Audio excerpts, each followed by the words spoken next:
If you haven't already, please also subscribe to us on Apple, Spreaker and Spotify. Just type in Brawl Boxing and you'll find us there. Thank you. I just want to start by giving a shout out to our amazing sponsor, CBD Uplift. They provide the best CBD products on the market, including oil, gummies and capsules. I've actually tried the products myself and I can genuinely say they're the best CBD I've ever had, especially the gummies. I'd seriously recommend anyone. If you use our discount code BRAWL20, you'll get 20% off and free shipping. So thanks a million, lads. Violent Gentleman, the newest and fastest growing boxing-inspired training/casual wear brand established in Northern Ireland. Violent inside the ropes, a gentleman outside of them. Behave accordingly. Check out their website, www.violentgent20.com, and all of their socials. Facebook, ViolentGent20, Twitter, ViolentGent20, and Insta, ViolentGentleman20. Thank you. Heavy hitters punch bags are great for improving your technique as they're soft on your hands, which allows you to train longer and harder with less damage compared to a traditional punch bag. The product is great for building strength and fitness, and is fast becoming a favourite piece of equipment in many gyms up and down the country in improving their members' cardio. For any gym owners listening, one of the advantages to heavy hitters is that they can be used outside in fair weather and can be easily wiped down compared to larger traditional boxing equipment. These are obviously two massive advantages in the current climate that we all find ourselves in. Heavy hitters sell the product in 3 different sizes, meaning that they can accommodate to every customer's practical needs and abilities. If you check out their website today and use the code BRAWL20, you'll get 20% off all orders over £50. Personally, for us, heavy hitters have sent me and the lads a punch bag each, and I can't vouch for the product enough. It's so handy to set up and a great way to release some of the stresses of your everyday life. Definitely go and have a look on their website. You won't be disappointed. Hello folks and welcome back to the Brawl Boxing Podcast. I'm Kieran McCourt and I'm joined by co-hosts Colin McGuigan and Ryan McLaughlin. Joining us this week we have the man himself, Mr. Denzel Washington. How you feeling, Tommy?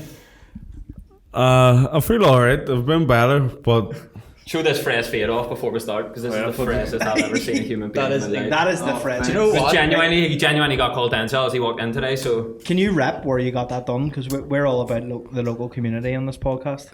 To be honest, my barber isn't too local to me. He's based in Sandy Row, which is the other side of town for me. You know what I mean? Very Carl Frampton of you. Yeah. But we had to shout him out. Hope the barber.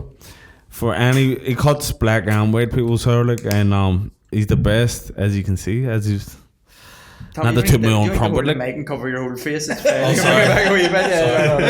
Because I want to see that fresh trim, and I just want to see that beautiful face and them lovely shades. Yeah.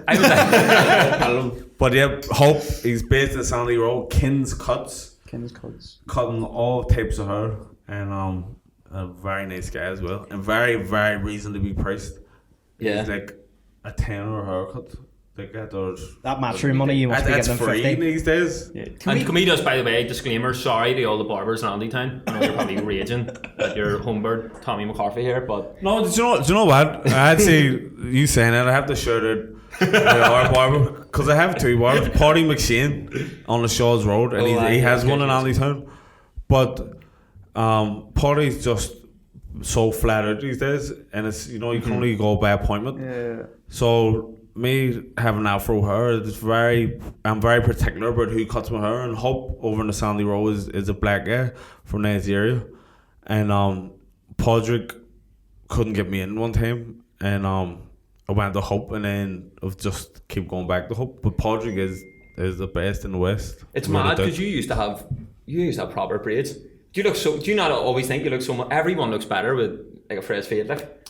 You just look cleaner, my whole life I've always had long hair. Like when I was young, I used to get my hair braided, and then I got older, I coloured a wee bit, and then grew it again, and I had locks, and then cut it. But I'll grow it again. You had an afro at one point too, didn't you? Afro, everything. You look from all.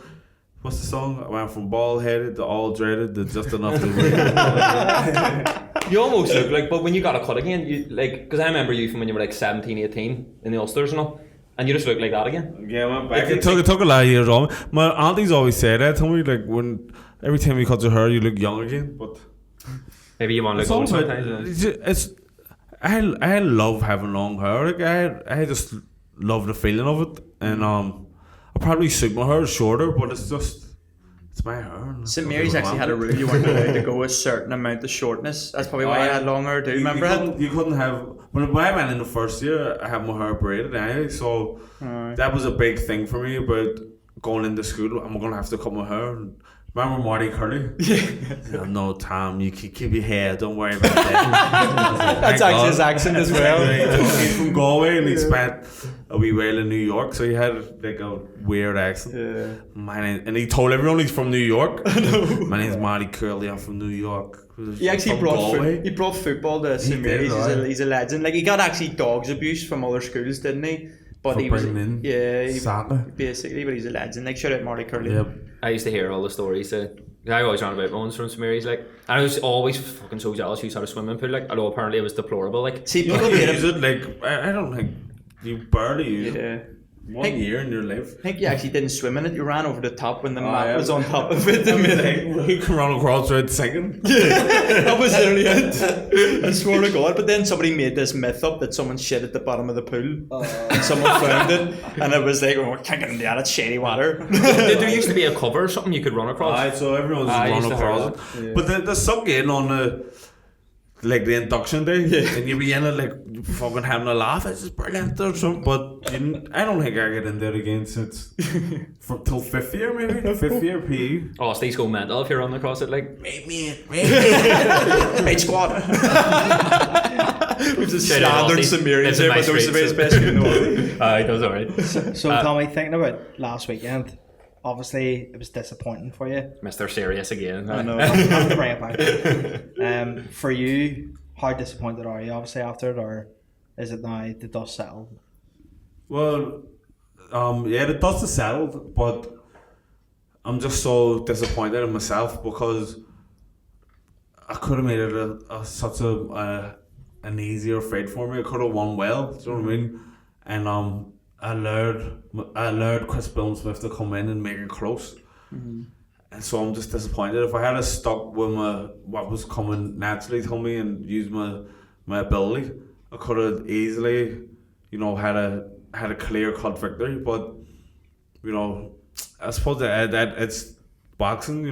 He's trying to bring me into his fight, and I'm trying to bring him into mine. And I watched it back. I only watched it once, but it was like a tale of two Tommy McCarthys the whole way through. Like, I had a good first round. Well, I was blowing hot and cold every round, and my hot stuff was like, not to toot my own horn, but I was flying. I looked brilliant when I was doing good stuff, and then I was getting involved in his fight and getting rough, and so I'm disappointed that I allowed it to go that way, and I've only myself to blame. Like the fight was in my hands, the win was right there, and I let it slip. And I do believe that I felt like I won the fight, but I let it too close to even argue about it. Does that soften the blow when like everybody is saying like you won the fight outside of Billam Smith's camp? Like I know people say, oh, in Ireland they're saying it, but people in England as well were saying to me who watched it from that I know over there, they all said that you won the fight. Does that soften the blow or does it make it worse? Nah, it doesn't have much effect.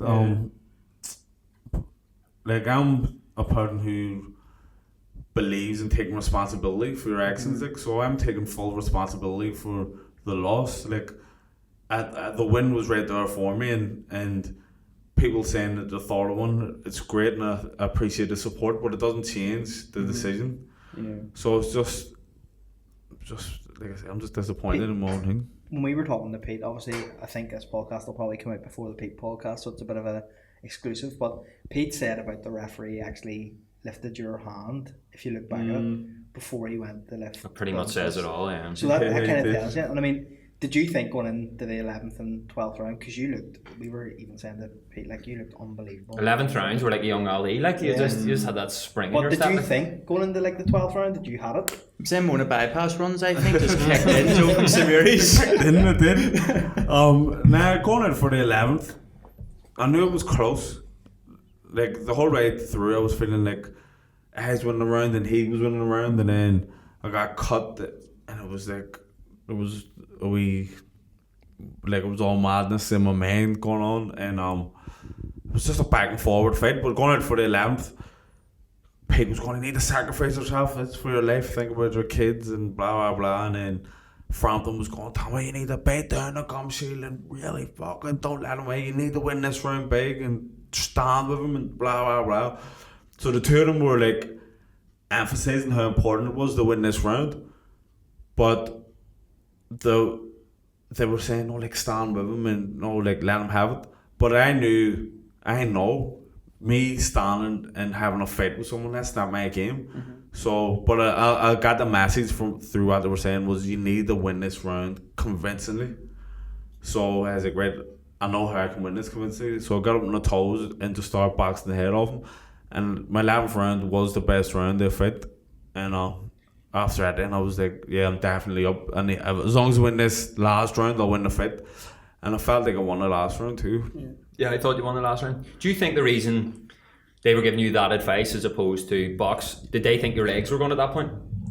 No, I think they were just or they were just hyping you up just to get as much. Like, Tommy, you need to fucking pull this out here. We need a big round. Like that was the main message was we need a big round here. And like when somebody says that in boxing that he needs to win big, usually that means like, you know, they call it saying bite down the gum shield and just punch as much as he can and try and hurt him.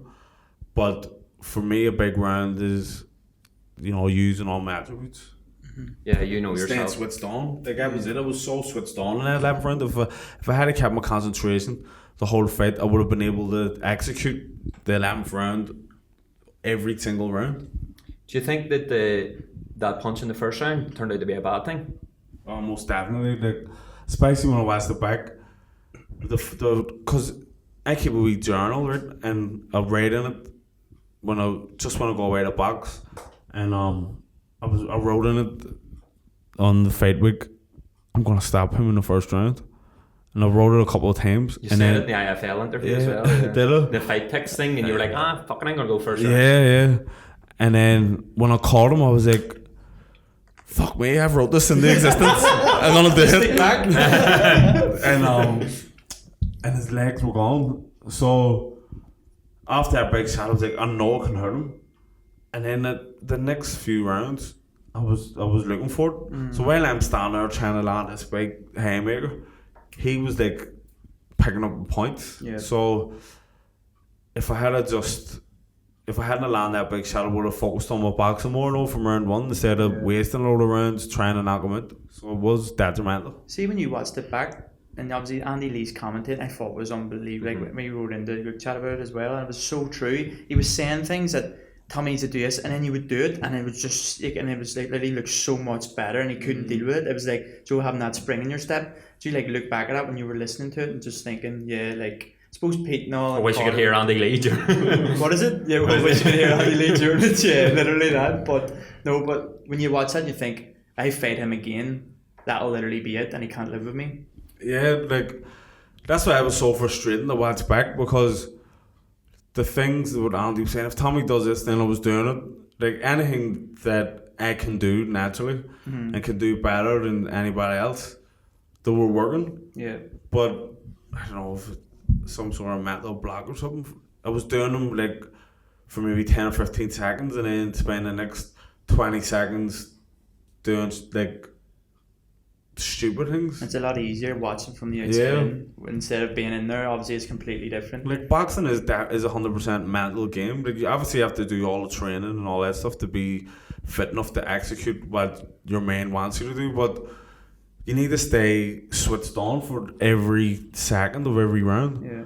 And I thought what it was. There was like a lack of concentration throughout the rounds. See the animosity and the build up, and obviously my good uncle and cousin and stuff and car coming over. Did that add to it for you? Did that give you extra motivation, or did it maybe hinder you in any way? Or now all that stuff just made it more enjoyable, because more than anything, like I always from when I was a kid always wanted to be like a showman. You know what I mean? Like I always wanted to be an actor. I wanted to get in your game and all that. So all the flipping razzmatazz, I was loving all that, and to have a backstory of a fight and all that build up.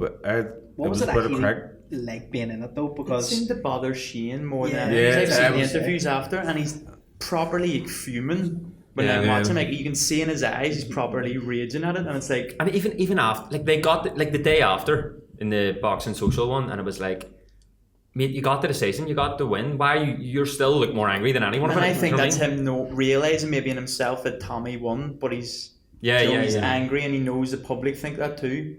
Yeah, well, that there's not that I'm a bully, but there's no, bullying's the wrong word, but it's classic like slagging. You know, like if I've always was a slagger and all in school, but you would just want somebody to bite. Yeah. So when I seen them as biting and they were getting annoyed, I was just in stitches at myself in my hotel room. Like, going, this is absolutely brilliant. Like they are cracking up, and I'm not taking it serious. They're taking it so serious. I think the telling sign of it is though that the only people speaking about it is my cousin and uncle. No one else, well, not even uncle, my cousin. Because That's not true, by the way. Carl hasn't even said anything really about it. He just Nah. went and done it, went home. Yeah.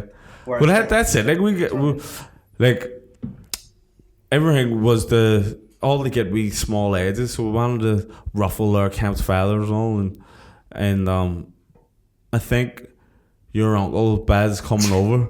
Like he came on the day of was it the press conference? He only came, or maybe it was the weigh-in. Yeah, the day of the weigh-in he showed up, and I think they brought him over to try and ruffle feathers. But like I say, like I am the king slayer. Like so, I was like, what was it you were saying though whenever he was doing the gloves? Because I noticed that. I just was talking away to him, just like I was just like because because you beat Shane McGuigan? no, it was sparred when we were kids. Yeah, you battered him, didn't you? just going on out there. But when Boy come in, I knew like, well, I thought he was coming in though, like to try and cause problems and nitpick and stuff. So I was like, if he comes in here, I'm just gonna talk to him and just be normal with him. So that was it. I was just talking away to him, just completely disarmed him. Pete said you were like overtly nice. We were killing him with canes. And Take up a chair. Pete said that as soon as he come in, because they're like, I wasn't annoyed, and anything they were doing wasn't annoying me. So there's nothing they could have done that it could let them annoy me. Yeah, well, switching to this podcast will come out after tonight's fights, obviously. But we were talking to Tyrone yesterday. Tyrone, fuck me. About McKenna. Mr. McKenna, yeah. The mighty Celt. The mighty Celt. That's the fucking one. The mighty Celt. Jennifer's boyfriend. Wow. Well, just to explain, like Tyrone comes at us for me calling him Tyrone. He says it's Tyrone. So if you hopefully you all watched the Tyrone episode as well before. But we were talking to him about your fight, and he was saying he gets more nervous watching you, and he was like watching you being like, why the fuck are you in a war here? Like, why are you stand slugging it out? He said he had nerves like last week, didn't he? And he was like, why am I getting nerves 10 days out before my fight? And he realised it was for your fight. He said he realised halfway through the week, he's like, I'm never usually this buzzing or nervous. And he was like, fuck, it's because Tommy's fighting. But he said like he hated watching you in a war, and he was like, fucking leave that to me. Like, you're a boxer, you know. How do you feel when you're watching him fight? Because I know you're so close. Tyrone's like my brother. I'd be the same way, because when you're in the ring you're in control, so you know what's happening, and even if it may look scary and you know people's up there a million outside the ring, you know you're all right in the ring. Well, you hope you know. But when I'm watching Tyrone, like, I can't control what he's gonna do, and so it's like, what's he doing? And it's just I'd be so nervous. And he is always in wars, and he always takes mad risks. So I actually said to him before Tyrone, I ain't gonna watch you box anymore. I can't do it. But it's not good for the blood pressure. I know here he is having a pint before Tyrone's fight. And you know what? Tyrone's brother's first fight he's been to in ages. Tyrone was saying, old boy. This one? He's coming to because a few of his mates are going. So you'll need to be crazy. Like me and Kieran, Tyrone's older brother, me and him just being bits watching it. But it's good that like we have each other to bounce off and all. Yeah. But like see when he fought Jack Cadwell in the second round, and Cadwell banged him when he went down. Like, that was probably the most traumatic moment of my life. Poor Tommy, like. But he got up, man, and he ended up fucking finishing strong, and I actually thought he'd done enough to win that fight. But I never worry about him because I know how good he is and how tough and all he is. But it's just hard to watch. When I was watching that fight, I actually seen Tyrone went down and the ref ran to Tommy. I was like, Tommy, before we let you go, because we know we're eating into your lovely drinking time. I know it's brewing there, lovely. Like, we used to get that down. What's next for Team Mac then? Well, my team were pushing for the rematch. I think the rematch is the only fight that anybody's interested in seeing me and Billam Smith in. And it was an entertaining fight. There was a small bit of a backstory before. Now there's a major backstory this time. So hopefully, touch wood, we can get that rematch.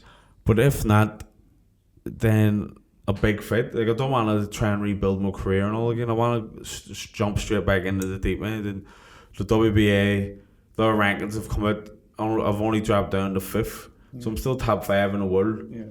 So if I could get a handy win or dive straight back in for a world title shot, that's what I want. I'm in this game to be a world champion. That's my ultimate goal. I'm not in it for money and all. Obviously, the money helps, but I want the glory. Look at this guy, matchroom money. Look at that outfit, that dress is lovely. Give us before you go, we need to talk through.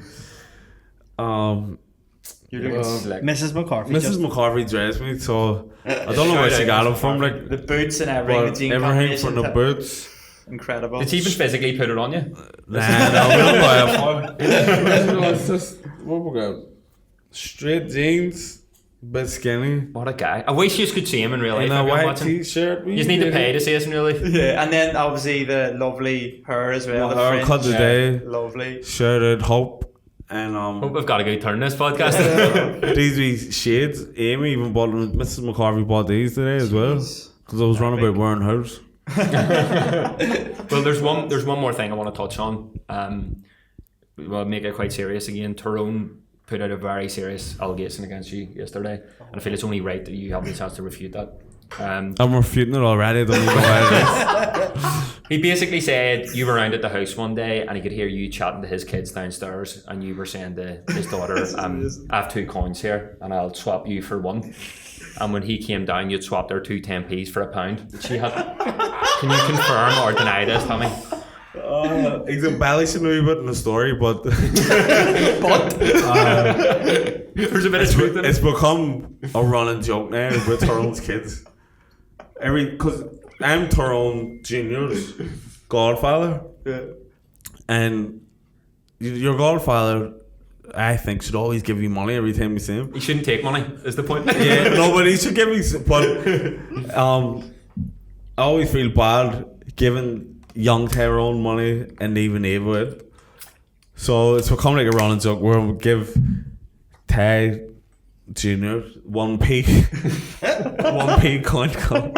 Go ahead, hold ticket. Go ahead to the shop. And he doesn't understand money yet, so he's always buzzing. And then Ava, she's only a year older, like trying to travel with her, but she says, that's only 1p. That's only 1. She cracks up, don't even want it. And then so the last time with the McKenna kids, I gave Tyrone Junior 1p and I gave Ava. She went, I don't want it. It's only 1p. And so Junior was cracking up. Yeah, I don't want it. And then she went, no, here's some real money. So there was 2 10p's in there. I said, here, look, there's a piece of silver. It's a silver one. Oh, yes, thanks, Tony. He's done it. And I gave the Ava. It's me, I'll get 10 sweets in our grandest shop. But it's just a joke, like. So in other words, it's true. In other words, it's true, but for the main events, like, sort them out with. Yeah, it's not any money. Not any money. Christmas and birthdays and all that. And Ava had her communion not that long ago. They broke a bank arm. So. That's her up a quid then. That's her up. We're up to the gold coin then. Well, guys, that was it for our episode with the one and only T-Mac. Join us again next week when we'll be back with another very special guest. Thanks a million, T. Massive thank you goes to That Prize Guy, who has also sponsored the podcast. That Prize Guy is a company who runs competitions daily on their Instagram and Facebook. They're based in Bangor in Northern Ireland, and they have a range of prizes from Range Rovers to Rolex watches and even 20 grand in cash. If you check out their website at thatprizeguy.co.uk, you can enter any of their competitions there. And if you use our code BRAWL20, you'll get 20% off and free shipping. So thanks for the continued support, lads. It's much appreciated. Big thanks to Wow Hydrate, who've sponsored the podcast. They've provided me and the lads with some of their protein and vitamin waters, along with their electrolyte drinks, which are the best on the market. Thanks for your continued support. We really appreciate it.